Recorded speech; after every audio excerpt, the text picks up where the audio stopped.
السلام علیکم ورحمۃ اللہ وبرکاتہ۔ امید کرتا ہوں تمام احباب خیر و عافیت سے ہوں گے۔ آج الحمدللہ قرآن سیکھنے کا ہمارا 5واں دن ہے۔ کل جو ہے ہم نے آپ کو حروف مدہ میں الف مدہ کا کیا ہے قاعدہ پڑھایا تھا اور سبق پڑھایا تھا۔ انشاءاللہ آج جو ہے ہم کیا ہے یا مدہ کو حل کریں گے۔ حروف مدہ 3 ہوتے ہیں، الف مدہ، یا مدہ اور واو مدہ۔ یا مدہ کا قاعدہ انشاءاللہ آج ہم پڑھتے ہیں۔ چلیے شروع کرتے ہیں۔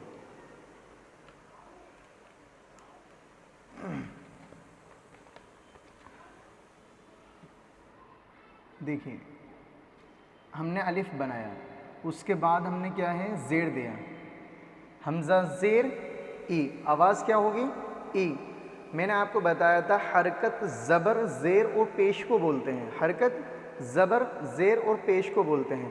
زبر زیر پیش میں کوئی بھی حرکت آئے گی تو اس کو کیا ہے فوراً پڑھیں گے، جلد پڑھیں گے اور بالکل نہیں کھینچیں گے۔ جیسے حمزہ زبر ا، آواز بنے گی ا ب ت۔ اسی طریقے سے زیر میں ای بی تی، پیش میں او بو تو۔ اب یہ جب 3 حروف مدہ ہیں، یہ ان کو ای کرنے کے لیے آتا ہے۔ یا مدہ کا قاعدہ جب پایا جائے گا زیر میں تو وہ ای کی جگہ ای ہو جاتا ہے۔ اسی طریقے سے زبر ہے، آواز ہوگی آ، مگر جب الف مدہ پایا جائے گا وہاں پہ آواز بن جاتی ہے آ۔ اچھا میں نے آپ کو بتایا تھا کہ الف مدہ بنتا کیسے ہے۔ الف مدہ حمزہ ہے، یہ حمزہ زبر آ، حمزہ زبر آ، اس کے بعد الف لگانے سے حمزہ الف زبر آ۔ اسی طریقے سے با الف زبر با، تو یہ الف مدہ بن جاتا ہے۔ کسی بھی زبر کے بعد الف آ جانے سے کیا ہے الف مدہ بن جاتا ہے۔ اسی طریقے سے یہ زیر ہے، حمزہ زیر ای، آواز کیا پڑھی آپ نے ای ای۔ تو اب ہم جب اس کے ساتھ یا ساکن لگا دیتے ہیں تو یہ بنے گی حمزہ یا زیر ای، حمزہ یا زیر ای۔ اسی طریقے سے یہ ہے با، با یا زیر بی۔ اسی طریقے سے یہ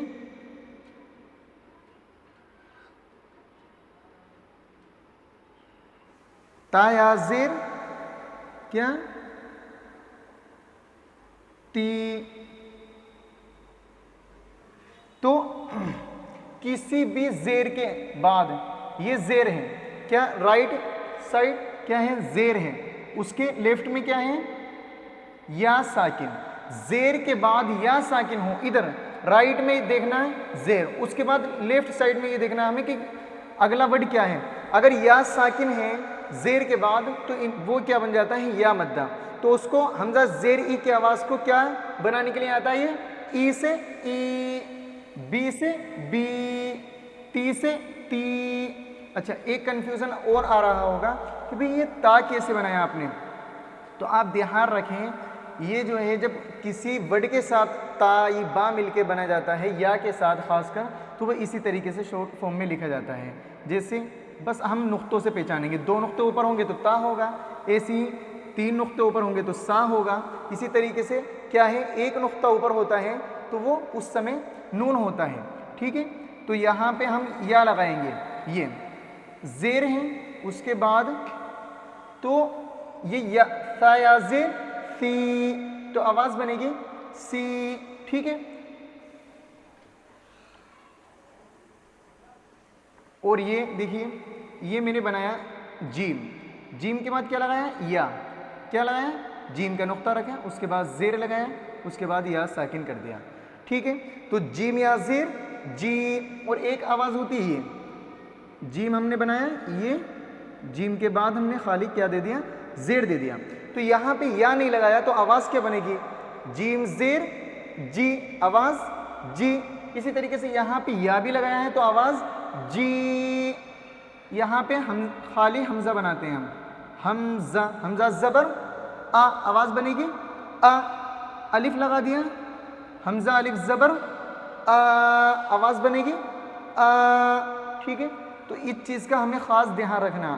آج ہم 2 مدہ کو حل کر لیں گے۔ حرکت کتنی ہوتی ہے 3 ہوتی ہے، زبر زیر پیش،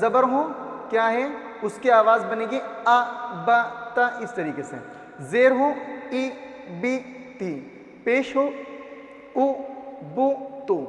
اب ہم نے پڑھا زبر کے بعد الف آ جائے، آپ کو زبر بھی ادھر ہی دیکھنا ہے. زبر یہ ہوگا اس کے بعد الف ہوگا تو الف مدہ کھینچے گا.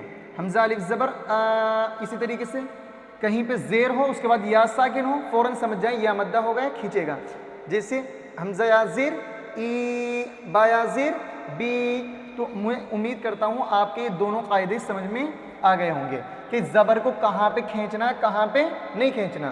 زبر کے بعد آپ یہ دیکھ لیں ادھر زبر ہے، اس کسی بھی ورڈ پہ زبر ہو، جیم پہ ہو دال پہ ہو کسی ورڈ پہ بھی. اس کے بعد یہ دیکھ لیں یہاں پہ کیا ہے الف ہے، کیا الف ہے تو فوراً سمجھ لیں الف مدہ ہو گیا، پھر ایک الف کے برابر کھینچ دیں. اسی طریقے سے زیر دیکھیں، زیر ہے اس کے بعد یا ساکن ہے فوراً سمجھ جائیں یا مدہ ہو گیا. آئیے ہم ان کیا ہے ورڈوں کی پریکٹس کرتے ہیں جوڑ کر. یہ ہم نے کیا بنایا فا، کیا بنایا فا. فا پہ ہم نے کیا دیا زیر. زیر کے بعد ہم نے یہ بنایا کیا ایک شوشہ دینے کے بعد دو نقطے نیچے کس کے ہوتے ہیں یا کے. دو نقطے کس کے نیچے ہوتے ہیں یا کے، اوپر ہوتے ہیں تا کے. ٹھیک ہے تو یہاں پہ ہم نے ساکن دے دیا. اب جب میں نے آپ کو بتایا کسی بھی ورڈ پہ زیر ہو اس کے بعد یا ساکن ہو تو وہ کیا ہے دونوں جڑ کے آواز بنے گی. جیسے فا ہے فی، قاف ہوتا قی، صاد ہوتا تو سی، زاد ہوتا زی. ٹھیک ہے اب یہاں پہ اس کے بعد ہم کیا بنا رہے ہیں یہ ہاں، کیا ہاں.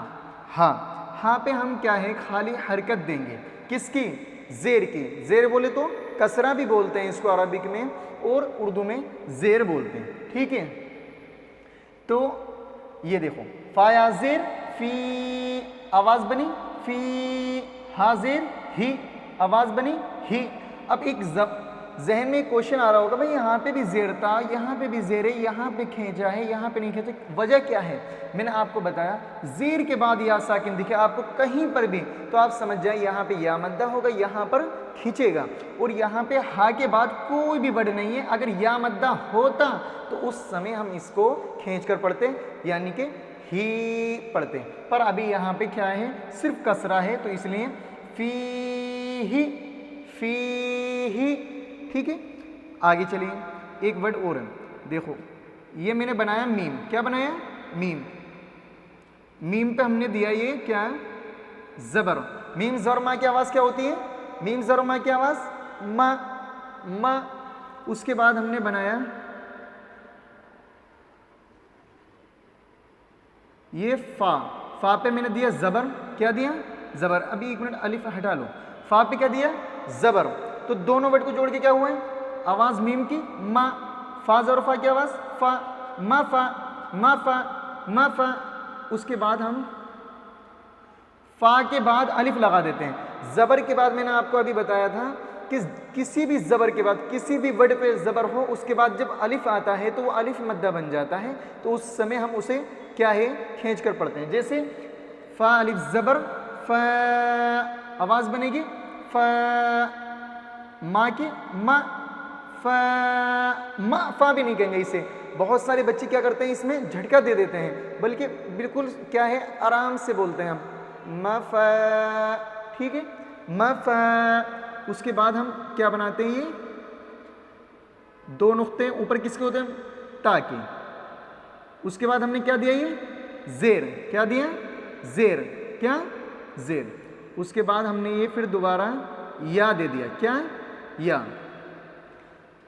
اب آپ کو معلوم ہے کہ کسی بھی ورڈ پہ کیا ہے زیر ہو اس کے بعد یا ساکن ہو تو وہ یا مدہ بن جاتا ہے. کیا بنتا ہے یا مدہ. تو اب اس سمے ہم تا کو کھینچ کر پڑھیں گے. جیسے تا یا زیر تی. ہم نے پہلے دونوں ورڈ کو جوڑ کے کیا بنایا تھا ما فا، ما فا. تا یا زیر تی، ما فا تی. یہ جوڑنے کا طریقہ ہوتا ہے کہ پہلے ایک ورڈ کی آواز نکالیں گے. جیسے میم ہے تو ماں کی آواز نکالیں ما، ما فا، ما فا. پورا پہلے کھینچو آرام سے ما فا تی، ما فا تی. اب اس کے بعد ہم آخری اس کا ورڈ ہے ہا. کیا ہا. ہا بنایا ہم نے یہ. اس کے بعد ہا پہ ہم نے پیش دے دیا. ہا پیش ہو. آواز کیا پڑھی آپ نے؟ ہا پیش ہو، ہا پیش ہو. ما فا مفاتی مفاتی حو حو، بڑے ہا کو آخری حلق سے نکالتے ہیں. حو مفاتیح. ٹھیک ہے، آپ انشاءاللہ امید ہے آپ ان سے سمجھ رہے ہوں گے ورڈ کو. اب اسی طریقے سے ہم ایک ورڈ اور لیتے ہیں. یہ بنایا ہم نے کیا؟ کاف. کیا بنایا؟ کاف پہ ہم نے دیا کسرہ. کسرہ بولے تو زیر. کاف زیر کی آواز کیا ہوگی؟ کی. اگر ہم یہاں پہ یا ساکن لگا دیتے ہیں تو پھر وہ آواز کیا ہے؟ یا مدہ میں تبدیل ہو جاتی ہے، پھر کھینچے گی. پر ابھی ہم نے یہاں پہ خالی حرکت دی ہے تو آواز ہوگی کی. اس کے بعد ہم دیتے ہیں یہ کیا بنایا ہم نے؟ دو نقطے جس کے اوپر ہوتے ہیں وہ تا ہوتا ہے. تا الف زبر تا، آواز بنے گی تا کی تا. پہلے ورڈ کو نہیں کھینچیں گے کیونکہ اس پہ صرف حرکت ہے، مدہ نہیں ہے. اور دوسرے ورڈ پہ کیا ہے؟ الف مدہ پایا جا رہا ہے، اس لیے یہ کھینچے گا کی تا. تیسرا ورڈ ہے ہمارا با. با پہ ہم دیں گے پیش. پیش جب خالی پیش ہوتا ہے انشاءاللہ واو مدہ قاعدہ ہم کل پڑھائیں گے آپ کو. تو خالی پیش ہوتا ہے تو آواز ہوتی ہے جیسے با پیش بو، آواز بنے گی بو کی کتابو کتابو کتابو. ٹھیک ہے، اسی طریقے سے ایک ورڈ کی مثال آج ہم اور لے لیتے ہیں. یہ ہم نے بنایا را مدہ. را الف زبر را، اس کے بعد ہم نے پھر زا بنا دیا. زا زیر زی رازی. اس کے بعد ہم نے دو نقطے رکھے. اگر اس طریقے سے گول بنا ہوا ہوتا تو وہ قاف ہوتا ہے. قاف پہ کیا لگا دیا؟ زیر. را کی آواز رازی رازی قی رازقی. اب اس کے بعد ہم کیا ہے یہاں پہ یا ساکن کر دیتے ہیں تو آواز ہو جائے گی قاف کی قی رازقی. اس کے بعد آخری ورڈ ہم نون بنائیں گے یہاں پہ نہ رازقین رازقین. ٹھیک ہے، تو آپ جو ہیں کسی بھی ورڈ کو جب اس کے تلفظ کی ادائیگی سے ہم پڑھتے ہیں، ورڈ جو اصل مخرج سے جب پڑھا جاتا ہے تو انشاءاللہ قرآن کو جب ہم کیا ہے ملا کر پڑھتے ہیں تو بہت اچھا انداز ایک دم بن کر آتا ہے ہمارا. جیسے مثال کے طور پہ اعوذ باللہ من الشیطان الرجیم بسم اللہ الرحمن الرحیم الحمد للہ رب العالمین الرحمن الرحیم مالک یوم الدین.